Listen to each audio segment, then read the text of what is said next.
इसी मसले पर हमने एक सर्वे कराया। हम जनता के बीच गए, लोगों के बीच गए और वहां जाकर उनसे पूछा कि मध्य प्रदेश सरकार के इस फैसले को आप कैसे कहते हैं। पहला सवाल सर्वे का हमने जो लोगों से पूछा वो आपके सामने। पहला सवाल जो पूछा वो पहला सवाल था कि मध्य प्रदेश सरकार कृष्ण के साथ जुड़े माखन चोर टैग को हटाने के लिए एक अभियान चलाएगी। इस पर आपकी राय क्या है, हमने लोगों से पूछा। लोगों ने इस पर अपनी राय दी है। लोगों ने कहा है 44% इस बात का समर्थन करते थे। 44% लोगों का कहना था कि वो इस बात का समर्थन करते हैं। 56% लोग कह रहे थे कि हम इसका समर्थन नहीं करते। उसके पीछे का कारण यह है क्योंकि बहुत लंबे समय से, सालों से लोग उन्हें भजन में, स्तुति में लगातार माखन चोर कहते रहे हैं। तो कुल मिलाकर ये एक सर्वे है, आपको हम सर्वे दिखाएंगे।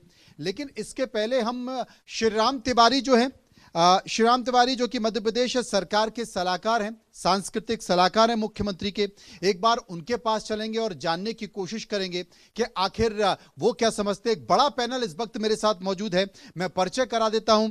यतिमा चेतनानंद सरस्वती वैदिक स्कॉलर हैं, उनसे हम समझेंगे कि वो क्या मानती हैं। स्वामी उपमन्यु वैदिक स्कॉलर, उनसे हम समझने की कोशिश करेंगे वो क्या मानते हैं।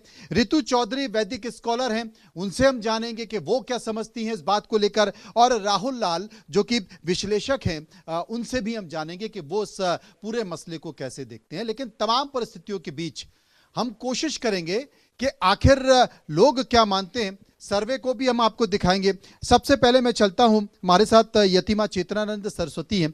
यतिमा, अगर मध्य प्रदेश सरकार ने यह कहा है कि माखन चोर का टैग श्री कृष्ण पर गलत लगाया गया है, गलत अवधारणा थी, मिथ्या थी, तो आप इसे कैसे मानते हैं? देखिए, मुझे लगता है कि वो बातें अब स्पष्ट रूप से सरकारों के माध्यम से भी आने लगी हैं, जिनको हम पिछले कई वर्षों से समाज में बताने का प्रयास कर रहे हैं।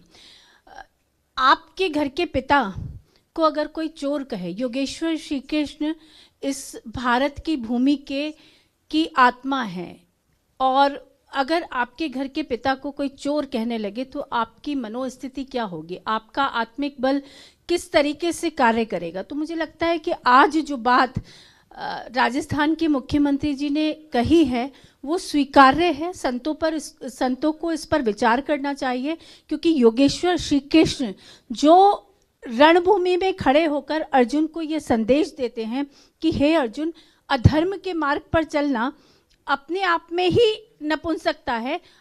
सामने कोई भी खड़ा हो, आपको धर्म का युद्ध करना है, और धर्म के युद्ध के लिए सामने कोई भी हो, आपको अपने कर्तव्य का निर्वहन करना है। वो कहते हैं हतो व प्राप्स्यति स्वर्गम जित्वा व भोक्ष्यसे महीम तस्मात् उद्दिष्ट कौन्तेय युद्धाय कृतनिश्चय। ऐसे योगेश्वर श्री कृष्ण को जो 16 कलाओं से निपुण हैं, वो उनकी एक लीला है, और वो लीला भी संकेत देने के लिए है। अपने घर में कोई चोरी नहीं करता। अपने घर में से कोई बच्चा कुछ मिठाई उठाकर खा लेता है तो उसको चोरी नहीं कहा जाता। लेकिन एक कालखंड इस देश का ऐसा भी है जहां हमने आक्रमणों को बर्दाश्त किया है, जहां हमारे इतिहास को हमारे ग्रंथों में तोड़ मड़ोड़ कर चीज़ों को प्रस्तुत किया गया, ताकि हम आध्यात्मिक रूप से अपने आप को नैतिक मनोबल से कमजोर समझें। तो आज जो बात उठी है, मुझे लगता है कि संतों को इस पर विचार करना चाहिए। और हम लोग तो स्वयं पिछले 20 वर्ष से लगातार ये बात कह रहे हैं कि एक भजन आप सुनते होंगे, मनिहारे का भेष बनाया श्याम चूड़ी बेचने आया। आप अपने घर के पिता को या अपने घर के जो वयोवृद्ध पुरुष हैं या जो पूर्वज हैं हमारे, हम में से कोई भी, मुझे लगता है कि उस रूप में स्वीकार करना नहीं चाहते। ये अपभ्रंश है संस्कृति का, जिस पर अब कार्य करने की आवश्यकता है। और सरकार भी कह रही है, डॉक्टर मोहन यादव भी कह रहे हैं, श्री राम तिवारी भी कह रहे हैं कि ये मिथ्या है। स्वामी उपमन्यु मेरे साथ मौजूद हैं। स्वामी उपमन्यु, वाकई ये मिथ्या है। और जिस बात का जिक्र यतिमा कर रही हैं कि जो खुद न्याय की बात करते हो वो चोरी कैसे कर सकते हैं? ये मिथ्या नहीं है, ये उनका अज्ञान है कि किसी चीज को वो अज्ञान के स्वरूप में कुछ उल्टा सीधा कह दें। बिल्कुल सही है जो अभी कहा गया कि उनके पास इतनी गायें थी, इतने वो थे कि उनको वो चोरी करने की जरूरत नहीं थी, किसी भी हालत में जरूरत नहीं थी। लेकिन उसको अज्ञानवश अगर उसको कहीं से माखन उठा के खाते देख लिया गया, वो तो निर्द्वंद है। और वो वहां के पालक हैं, कहाँ के? यदुवंश के, वहां के, जिसको कहते हैं नंद गांव के। तो नंद गांव पूरा उनका था। वो किसी भी ग्वाले के घर में, ग्वालिका के घर में अगर हम जाके और मक्खन उठा के खा सकते हैं तो वो चोरी नहीं कहलाएगी। लेकिन लोगों ने क्या कहा, अरे मेरी मटकी से इन्होंने उठा के खा लिया, चोर है क्या तू? वो बात हंसी में आ गई, और उस हंसी बात को अब लोगों ने उसमें ले लिया गया, काव्य शास्त्रों में डाल दिया, काव्य में डाल दिया, ग्रंथों में डाल दिया, भजनों में डाल दिया। अरे वो मालिक हैं, पूरे नंद गांव के मालिक हैं। वो खाली नंद बाबा के मालिक नहीं, अखिल ब्रह्मांड के जो नायक हैं। देखिए वो नंद ग्राम के मालिक नहीं है, वो अखिल ब्रह्मांड के जो मालिक हैं। तो मुझे लगता है कि अभी विषय वस्तु में रहिए, जो विषय चल रहा है उस पर बात करिए कि वो नंद गांव के मालिक हैं। अगर वो किसी भी गोपिका का मक्खन उठा लेते हैं, खा लेते हैं, तो इसे चोरी नहीं कहा जाएगा। ऋतु चौधरी, ठीक है, ये हक बनता है उनका।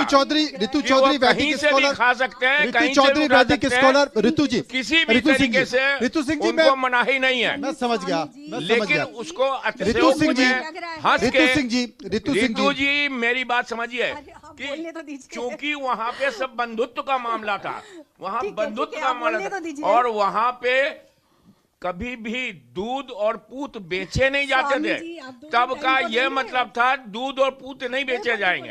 ये जब दूध और पूत नहीं बेचे जाते हैं या नहीं बेचे जाते थे तो उनको चुरा कर कैसे खाएंगे? ऋतु सिंह जी, 5 मिनट तो समय देंगे ना। ऋतु सिंह, देखिए अगर यहाँ तो जो बात हो रही है कि यही है ना कि ये तो प्रेम की बात है उद्धव, बंदगी तेरे बस की नहीं है। यहाँ पर भागवत में श्री कृष्ण ने खुद कहा है कि अहम भक्त पराधीन। और यहाँ जो हमारे स्वामी जी कह रहे हैं गोपियों के घर, गोपी का अर्थ क्या है? गो मतलब इंद्रियां, और पी माने समर्पण, जो अपनी समस्त इंद्रियों का समर्पण कृष्ण के चरणों में कर चुके। गोपी कोई स्त्रीलिंग शब्द नहीं है। 100% सही, हम आपकी बात सही मानते हैं। 2 मिनट टाइम। ये छोड़ दीजिए, अभी पदवी है, बात माखन और कृष्ण पर चल रही है।